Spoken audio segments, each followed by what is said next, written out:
Quizás este fue el plan desde el principio. Rusia le ha dado una verdadera sorpresa no solo a los británicos, a toda la OTAN, porque sus misiles antibuque Onyx están listos para una batalla y son capaces de destruirlo todo, hasta los portaaviones estadounidenses. Hablaremos este día, por supuesto, no solo de estos famosos misiles, también sobre Ucrania, que ha considerado que se desmantele un puente, el puente más largo de toda Europa, porque no le gusta cómo se ve. Y también un comunicado del primer ministro británico, que podría llegar a ser condenado por una preferencia rusa. También Donald Trump hace un ligero comentario sobre la necesidad de salir de Ucrania a como de lugar. De esto y mucho más se lo haremos, por supuesto, aquí en el Chapucero USA. Y sobre todo este tema del Reino Unido que ha dejado a todo el mundo con la boca abierta. Primero nos vamos con el tema de la guerra, por supuesto. Irán está funcionando como una especie de mediador para que Rusia realice un envío de misiles, de docenas de misiles antibuque P-800 Onyx. Estos son comercializados para exportación, conocidos como Yaconte. La idea supuestamente es dárselos a los hutíes de Yemen, a los rebeldes hutíes de Yemen. Ya sabemos que cuando alguien está en contra de Israel son rebeldes, aquellos que causan terror son los malos de la historia. Lo mismo que si estás en contra de Estados Unidos, te convierte automáticamente en el enemigo número 1 del mundo. Pero aquí nos vamos a una situación un poquito más complicada, sobre todo cuando escuchamos este peligro que se corre, este grave peligro que se corre en la mayoría de las naciones de Oriente Medio. La guerra entre Israel y la Franja de Gaza ya escaló. Se hablaba en lo que es, por supuesto, la famosa cumbre, la asamblea de la famosa ONU, pero en realidad no fue como todos esperaban. No se notó, por supuesto, una especie de, digamos, apoyo a lo que sería una de las naciones que está sufriendo mucho, a los ciudadanos palestinos de la Franja de Gaza que están perdiendo la vida en este momento, en el momento en el que estés viendo, por supuesto, este video. Israel estará realizando un ataque contra la Franja de Gaza. Eso es prácticamente 100% seguro. Pero cuando empieza a entrar Estados Unidos en el juego de esta guerra de lo que es Oriente Medio, muchos llegarían a considerar que es peligroso. Es peligroso que Estados Unidos se acerque porque le da también esta oportunidad a otras naciones, como lo es en este caso Rusia, de entrar en el juego. Y está saliendo esta noticia a través del famoso diario The Wall Street Journal. Informaron desde hace algunos meses que la intención de Rusia era enviar misiles a los países que se están enfrentando a Israel, pero hacerlo, digamos, poco a poco y que nadie se diera cuenta. ¿Qué fue lo que realmente pasó? Resulta que todo esto ha generado, por supuesto, un rechazo por la mayoría de las naciones de forma internacional. Si Rusia apoya a un país, quiere decir que es o prácticamente se lo convertiría en el enemigo número 1 de forma pública.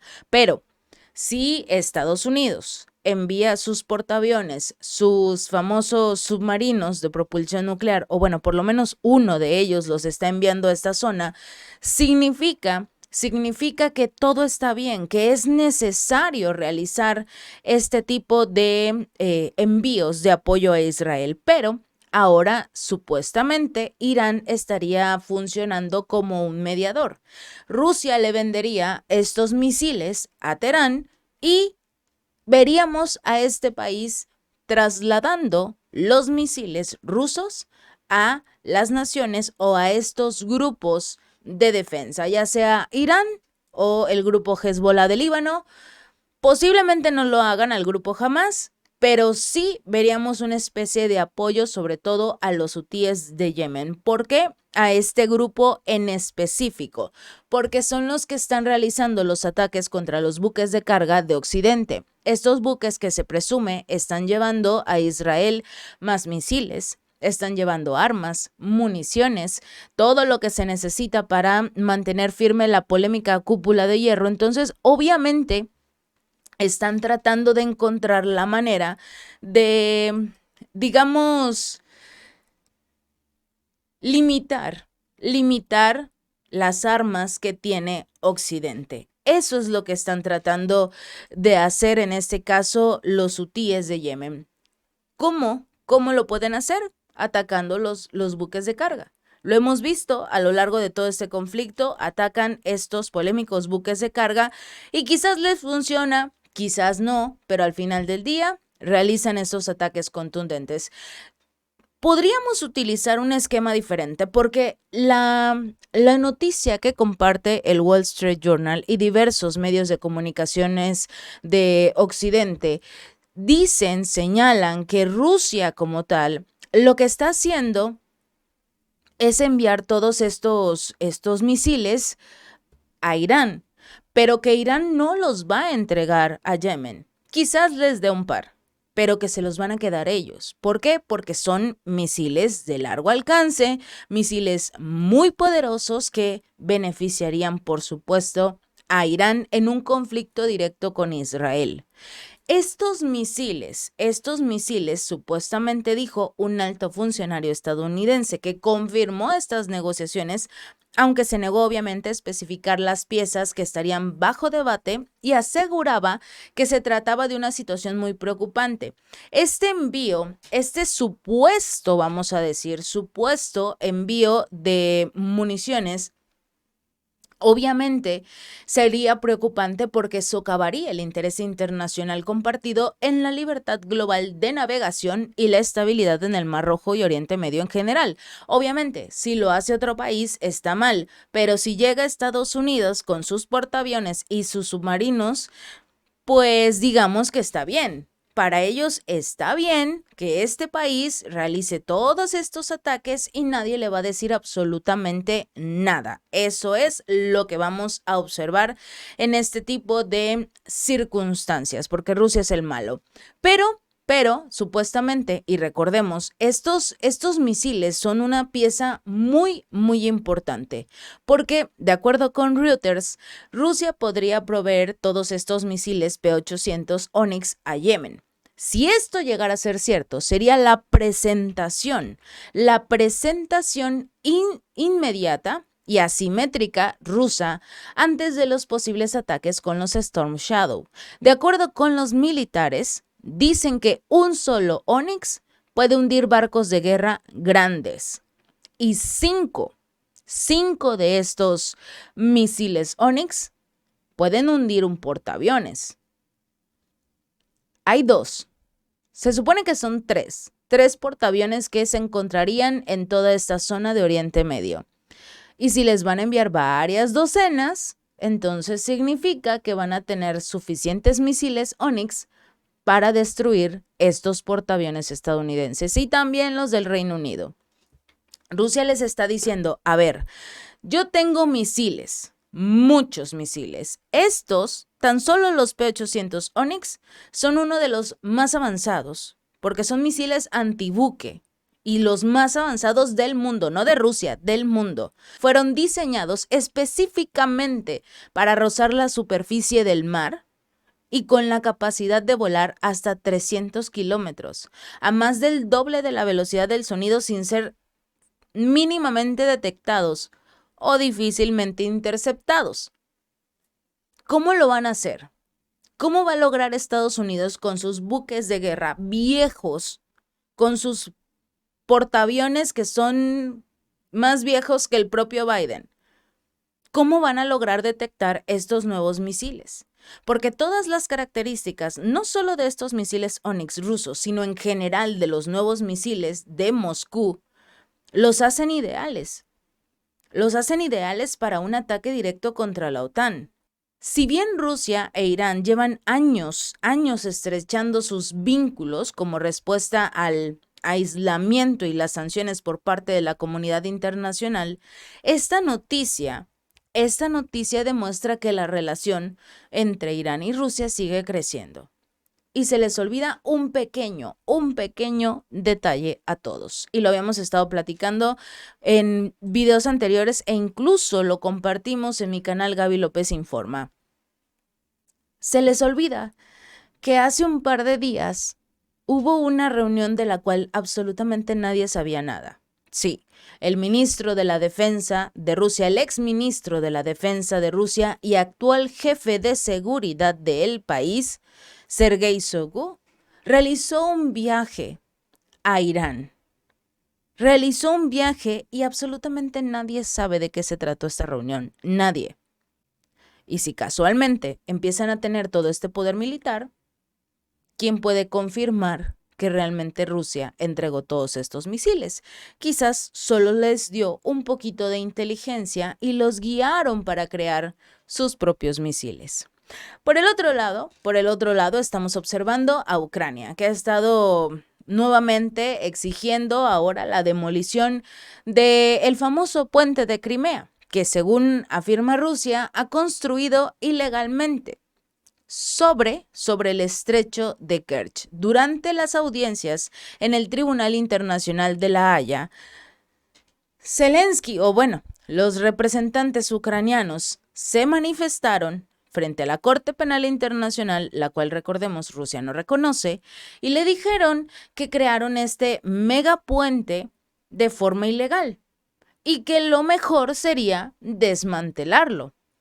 El Kremlin obviamente se negó a hacer comentarios sobre estas audiencias porque son ridículas. El portavoz Dmitry Peskov dijo que la posición de Moscú era bien conocida y absolutamente predominante. También argumentó que en el pequeño caso de que Ucrania presente este tipo de información o este tipo de demandas, carecen de fundamento y el tribunal ni siquiera tiene jurisdicción para exigir que se elimine el puente.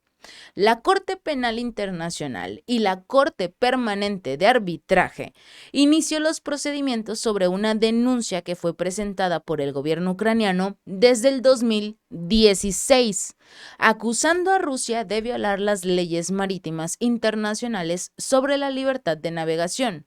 Ucrania reclama soberanía sobre Crimea y argumenta que el mar de Azov, que está separado del Mar Negro por el estrecho de Kerch, es un cuerpo de agua internacional al que se le aplica la Convención de las Naciones Unidas sobre el Derecho del Mar. Por su parte, Anton Korinevich, el representante de Ucrania, reveló en su declaración inaugural que este puente que fue construido por Rusia para conectar a Crimea con la región de Krasnodar había sido diseñado para negar a los grandes barcos el acceso al mar de Azov. Este puente es ilegal y debe ser desmantelado. Eso es lo que dicen, mientras que obviamente los representantes rusos revelan que este país tenía que encontrar una solución para salvar a Crimea del hambre, de la degradación de la agricultura y de la infraestructura social para satisfacer las necesidades básicas de la población, porque así era como se encontraba esta península cuando era controlada por Ucrania, cuando los ciudadanos no tenían comida, cuando los ciudadanos no tenían agricultura, no tenían absolutamente nada. ¿Por qué los ciudadanos de Crimea no se manifiestan en contra de Rusia? Porque los están ayudando. ¿Por qué los ciudadanos firmaron los referéndums para unirse a Rusia? Porque los ucranianos, o en este caso el gobierno de Volodymyr Zelensky, los tenían en la miseria. En la miseria. Y por eso le dieron la espalda a Ucrania. Por eso le dieron la espalda. mínimo sean un poco congruentes. Y bueno, nos vamos a este pequeño tema de los Estados Unidos. Resulta que Donald Trump tuvo un encuentro en una de sus giras y dio a conocer un detalle muy importante, porque recordemos que se estuvo llevando a cabo esta Asamblea General de la ONU y obviamente Biden tenía que hablar del tema de Ucrania. Vemos a Zelensky en esta cumbre que realmente brilló por su ausencia, porque nadie quería hablar de Zelensky cuando estamos viendo el genocidio en la Franja de Gaza. Pero bueno, en este caso, Donald Trump dijo que era necesaria una estrategia de salida para poder mandar a volar a Ucrania, salirse de este conflicto y finalmente detener la guerra. Frente a sus partidarios, en un mitin de campaña, él dijo: Biden y Kamala nos metieron en esta guerra en Ucrania. ¿Y saben cuál es el detalle? Que ahora no pueden sacarnos de ella. Y es real. Están tan enfocados en este conflicto que lo único que vamos a ver es la entrega de más y más y más recursos económicos que deberían servir para los ciudadanos estadounidenses y, por supuesto, armas. Él dijo: creo que estamos atrapados en esta guerra, a menos que yo logre ganar las elecciones. Y lo haré. Negociaré, nos sacaré de esta guerra. Tenemos que salir. Biden dice: no nos rendiremos hasta que ganemos. Pero aquí es donde llega una pregunta clave y maravillosa para Donald Trump. Y les voy a hacer exactamente la misma pregunta. ¿Qué es lo que pasa si ganan los rusos? ¿Qué va a pasar si ganan los rusos? Porque se les olvida una cosa. Lamentablemente Estados Unidos está acostumbrado a escribir la historia y, por supuesto, también a hacer todas las películas que ponen a los estadounidenses como los vencedores. Pero se les olvida que los rusos ganan guerras, porque eso es lo que hacen, libran guerras.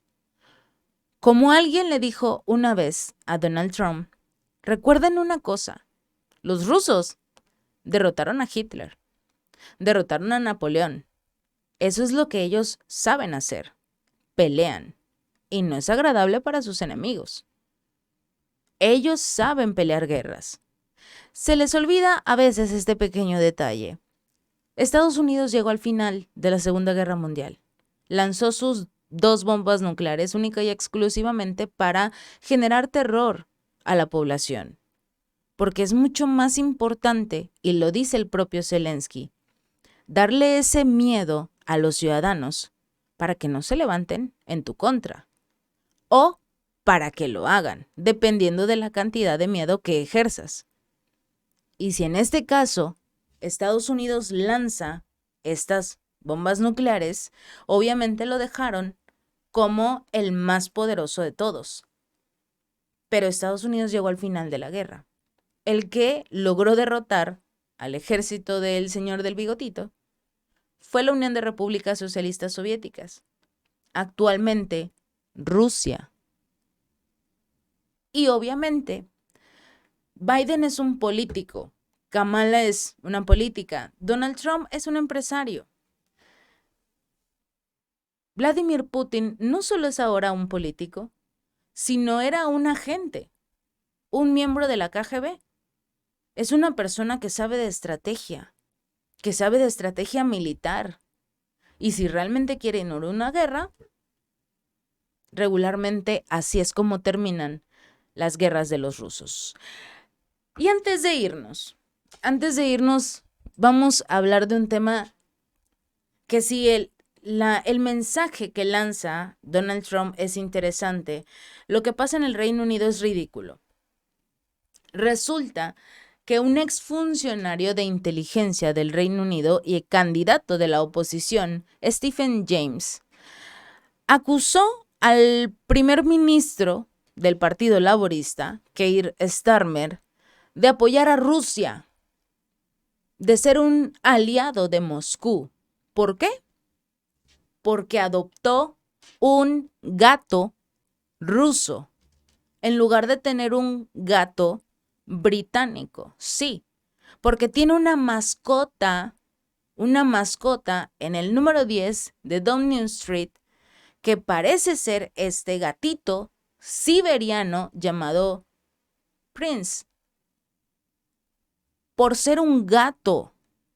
Esta raza es conocida por lo que es su pelaje largo y esponjoso, y por ser enérgico y aventurero. Sin embargo, al parecer, y de acuerdo con este personaje, Stephen James, que es un veterano de guerra que sirvió en el cuerpo de inteligencia del ejército británico y que fue candidato parlamentario conservador en las elecciones generales de este año, dijo precisamente, y parece que perdió porque está dando este tipo de comentarios.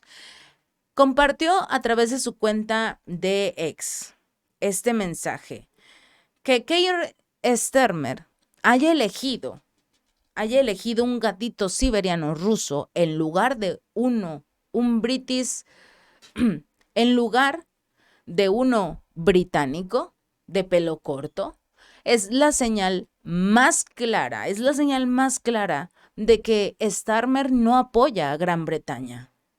Si el primer ministro no puede apoyar a los gatos británicos, ¿cómo podemos esperar que apoye a los trabajadores británicos? Apoyemos a Gran Bretaña, no a Rusia. Esto es lo que dice su mensaje. Porque este señor tomó la decisión de tener un gato que no es británico. Así es la política del Reino Unido. Terriblemente ridícula. Si este video te gustó, no olvides darle like y compartir. Nos vemos la próxima.